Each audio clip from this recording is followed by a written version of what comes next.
Sudarshan चटर्की TV news Marathi मध्ये सर्वांचे सहर्ष स्वागत। पाहूया आजच्या ठळक घडामोडी। नमस्कार, मी नजीरभाई चटर्की टीव्ही न्यूज मराठीमध्ये आपले स्वागत। मी आलो आहे आता दरीबडची या जिल्हा परिषद गटामध्ये। तर आनंदराव पाटील हे आमचे मित्रच आहेत। तर राष्ट्रवादी पक्षाकडून ते उमेदवारी मिळवली आहे, अजित पवार गटाकडून त्यांना उमेदवारी मिळाली आहे। ते निवडून आल्यानंतर काय काय विकास करतील याबाबत आपण चौकशी करू येथील जनतेची। नमस्कार। आनंदराव पाटील नौका उमेदवार आहे, काम करण्याचं बी धाडस आहे त्यांच्यात, हुशार बुद्धिमत्ताचा व्यक्ती बी आहे। मग त्यासाठी आपल्या दरीबडचीतील जिल्हा परिषद गटातील एक व्यक्तिमत्व चांगला, सर्वसामान्यांच्या माणसामध्ये जडणघडणीमध्ये राहणारा माणूस आणि कामाचा माणूस, बाबा लहान पोरग जर काय तर बोललो तर सुद्धा न बोलणारा माणूस, असलाही व्यक्तिमत्व माणूस आहे।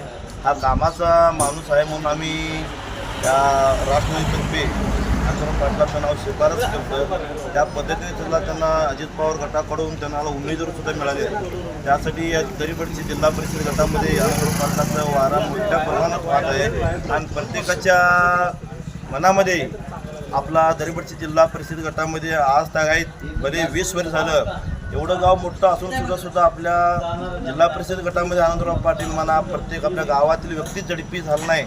त्या हेतून लोक जिद धरून आनंदराव पाटलाला 20 वर्षाचा वस्ता काढण्यासाठी परत एकदा आपल्या आनंदराव पाटलाचे जिल्हा परिषद सदस्य आवय अपेक्षानं सगळ्यांनी तयारीनं चांगल्या पद्धतीनं जोमानं कामाला लागून आनंदराव पाटलाचं काम करत आहे।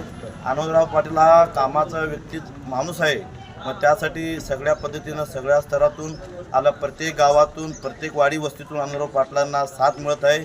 त्यासाठी आम्ही बी ताकदीनं पाटलाच्या पाठीमागे उभं राहून आम्ही काम करत आहे। येणाऱ्या जिल्हा परिषदेमध्ये त्यांना प्रचंड असे बहुमतानं आपल्या दरीबडची गावातून सगळ्यात तिन्ही उमेदवार 4 उमेदवारांपेक्षा प्रचंड लीड असं आपल्या दरीबडची गावातील लोकांनी देणार आहेत, एवढंच माझं अपेक्षा आहे।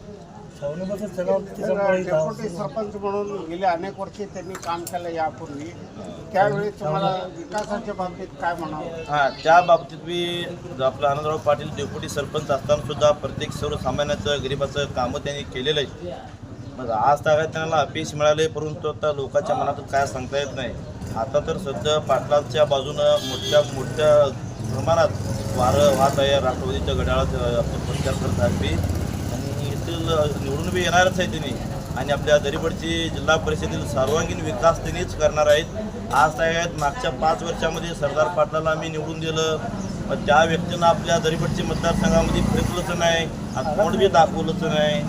मग आता ती 5 वर्ष गेले, नंतर कोरोनाच्या पिरियडमध्ये 3 वर्ष गेलं, त्याही मग सर्वसामान्यांचं समस्या मतदार गट आहे वाऱ्यावर सोडलं त्यांनी, वाऱ्यावर सोडलं आहे। त्यात आता सर आपला त्या त्यांचं गावचा विकास तो करत बसवणार आहे। आमच्याशी देणं घेणं नाही।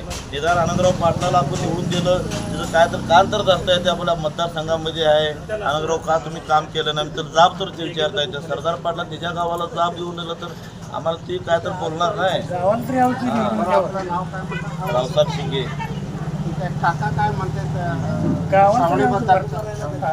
छावणीबद्दल काय गावची लोक 10 गावची लोक सांभाळत छावणी केलं, सगळं त्याला तिथंच ऐकलं म्हणजे वातावरण सगळं त्यांच्या बाजूनं। हां बाजू काका तुमचं नाव काय? बोला की काय म्हणतात? काय नाही, मतदान करून घरात सगळं सांगितलंय का घरच्या लोकांना? सगळीकडे मग प्रचार केला। तुमचं नाव काय काका? जोरात बोला जरा, काय म्हणताय? विचार केलाय, पक्का खात्री केलाय ना आनंदराव निवडून येणार? नाव सांगा। कल्पना आहे आम्हाला पसंती। काय तुमचं काय म्हणताय? काय नाही बघा, आम्ही आनंद पाटलाला एक आणणार, जिल्हा परिषद पंचायत समिती तात्या चव्हाणला आणणार। 2 उमेदवार? हो, 2च। दुसरे आणि गावात काय वातावरण आहे? सगळं हेच वातावरण आमचं दरीबडचे। म्हणजे बाकीचं काय सुद्धा नाही? काही बाकीचं आम्हाला माहीत नाही, ही 2च आम्हाला माहीत आहे। यापूर्वीचे काय उमेदवार काय विकास केला नाही का काय? विकास करू दे ना करू दे, सगळं कामाला एक आणायचं नेता शिंदा। एकच नेताला नाही आणायचं आता. आता तुम्ही आनंदराव पाटील शिवाय पर्याय नाही असं हा म्हणता. पर्याय नाही तात्या आनंदराव पाटलाची पर्याय नाही आम्हाला. काय निवडणुकीसंदर्भात आम्ही आलो इथं. तुमचं काय म्हणणं? निवडणूक आनंदराव पाटलाला टाकणार आहे. जरा मोठ्यानं बोला. आनंदराव पाटलाला टाकणार आहे कशामुळे? आणि खाली हाताला टाकणार आहे. पुढील बातम्या पाहण्यासाठी आपले चॅनल लाईक आणि सबस्क्राईब करा व बेल आयकॉन दाबायला विसरू नका.